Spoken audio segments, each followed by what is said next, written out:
Students, Sunita Sinha के इस channel में आप सभी का स्वागत है। अगर मेरे चैनल में पहली बार आए हो तो चैनल को सब्सक्राइब कर लो, साथ में बेल आइकन दबा दो ताकि मेरा वीडियो अपलोड होते ही तुमको तुरंत मिल जाए। स्टूडेंट्स, तुम लोगों ने विशेषण के बारे में पढ़ा है। विशेषण और विशेष्य किसे कहते हैं जानते होंगे, लेकिन आज के इस वीडियो में हम विशेषण के उद्देश्य और विधेय स्थिति बताएंगे। विशेषण किसे कहते हैं? संज्ञा या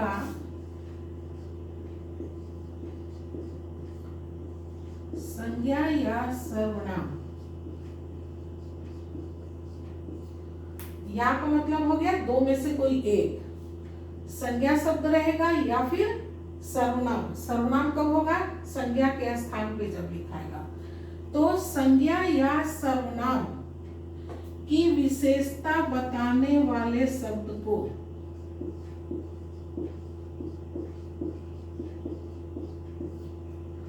संज्ञा या सर्वनाम की विशेषता बतलाने वाले शब्द को विशेषण कहते हैं। ठीक है, ये तो तुम लोग जानते होंगे। संज्ञा में मान लो नाम ले ले हम व्यक्ति। ठीक है, कोई भी व्यक्ति, इंसान या आदमी कुछ भी रख लो, या फिर उसकी जगह क्या बोलेंगे हम? वह। व्यक्ति नहीं बोल करके वह बोल सकते हैं। अब उस व्यक्ति की अगर हम विशेषता बतलाएं, क्या है वो? धूर्त है, या फिर चालाक बोले कि आदमी चालाक है, कुछ भी कर सकते हैं। कोई भी विशेषता विशेषण क्या है? विशेष शब्द से बना है। विशेष यानी स्पेशल, यानी किसी भी चीज के बारे में, किसी भी संज्ञा के बारे में जब कोई विशेष बात बताते हैं, स्पेशल बात बताते हैं, तो वो विशेषण कहलाता है। जैसे कि आदमी की विशेषता हम बता रहे हैं कि उसमें क्या स्पेशल क्वालिटी है कि वो धूर्त है, चालाक है। तो ये हो गया विशेषण शब्द, ये हो गया संज्ञा है, ये सर्वनाम है। अब इन दोनों संज्ञा सर्वनाम को क्या नाम दिया गया है? विशेष्य।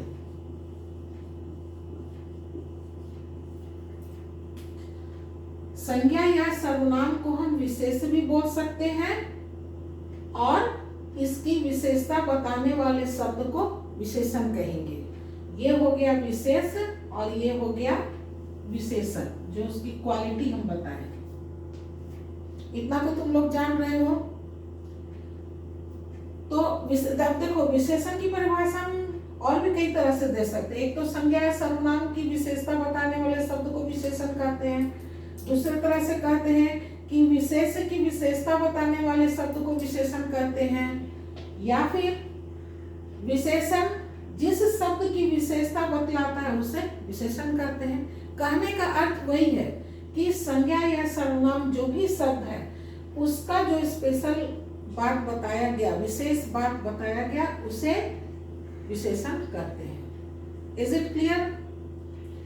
अब जो हम बोले कि बताएंगे तुम लोगों की विशेषण की उद्देश्य और विधेय स्थिति। उद्देश्य और विधेय भी जानते होंगे। वाक्य वाले वीडियो में हम बता चुके हैं कि उद्देश्य क्या है और विधेय क्या है। फिर से बता दे रहे हैं एक बार।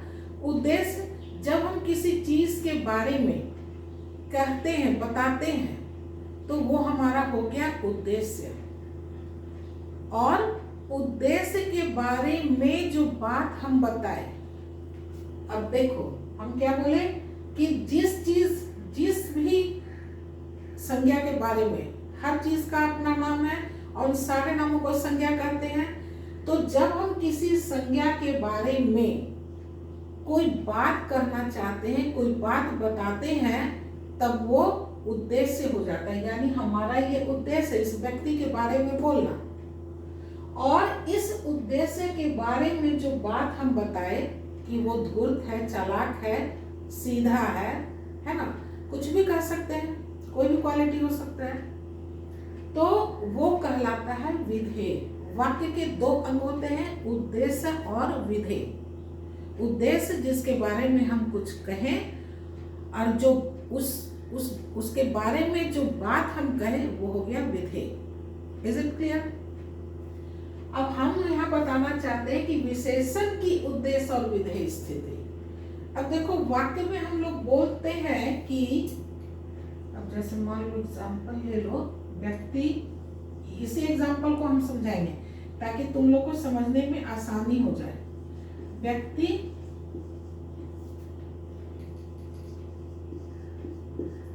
धूर्त है, ऐसे ही बोल सकते हैं वह व्यक्ति धूर्त है,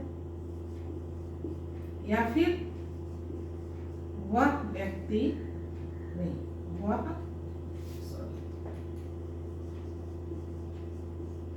वह धूर्त व्यक्ति है। दो तरह से हम बोल सकते हैं व्यक्ति के बारे में कि वह व्यक्ति धूर्त है या फिर वह धूर्त व्यक्ति है। उससे बात नहीं करो, वो व्यक्ति धूर्त है, या फिर कहते किससे बातें कर रही हो तुम, वो किससे बातें कर रही हो, तो वह व्यक्ति धूर्त है, उससे नहीं बात करो। या फिर कह सकते हैं किससे बात कर रही हो, उससे नहीं बात करो, वो धूर्त व्यक्ति है। यानी कि विशेष को हम पहले बोले, विशेषण बाद में, या फिर विशेषण पहले बोल सकते हैं और विशेष बाद में। ऐसे वाक्य के शुद्धिकरण में हम बताए थे कि विशेषण हमेशा पहले लिखाता है, विशेष से पहले विशेषण लिखाता है, लेकिन आदमी बोलचाल में अपवाद भी है कि कभी विशेष पहले आ जाएगा और विशेषण बाद में आ जाएगा। तो जब ऐसी स्थिति है कि विशेष पहले आ जाए और विशेषण बाद में आ जाए, या फिर विशेषण पहले बोले विशेष को बाद बोले, तो जानते ही हो कि इस पृथ्वी पर जितने भी सारे चीज है सबका नाम है, बिना नाम का कोई भी चीज नहीं है। तो इसका भी कोई नामकरण हुआ होगा, नाम रखाया होगा। एक ही उंगली में देखो 5 है, एक ही हाथ में 5 उंगली है, लेकिन पांचों का नाम है अलग अलग। बिना नाम के इस पृथ्वी पर कोई भी चीज नहीं है। अगर घास हरा है तो हरा है घास, तो घास बोलेंगे, अगर वो सूख गया तो तिनका कहलाएगा।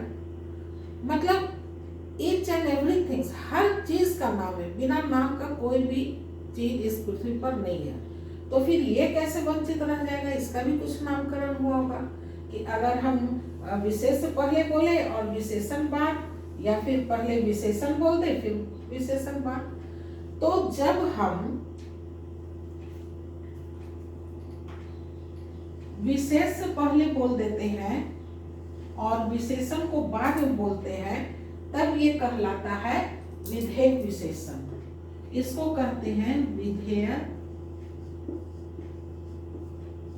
विशेषण। इस प्रकार अगर लिखाएगा कि पहले विशेष लिखाएगा, ये क्या है, विशेष है ये,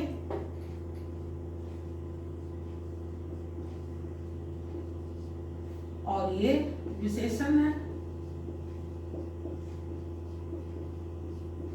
यानी पहले विशेष लिखा और बाद में विशेषण, तब उसको कहते हैं विधेय विशेषण।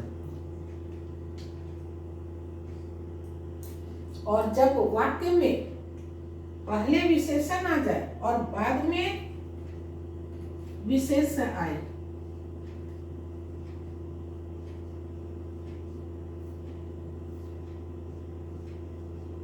ये हो गया विशेष। जब ऐसी स्थिति हो कि हम पहले विशेषण बोल दे और बाद में विशेष बोले, तो इसको कहते हैं, ऐसी स्थिति को कहते हैं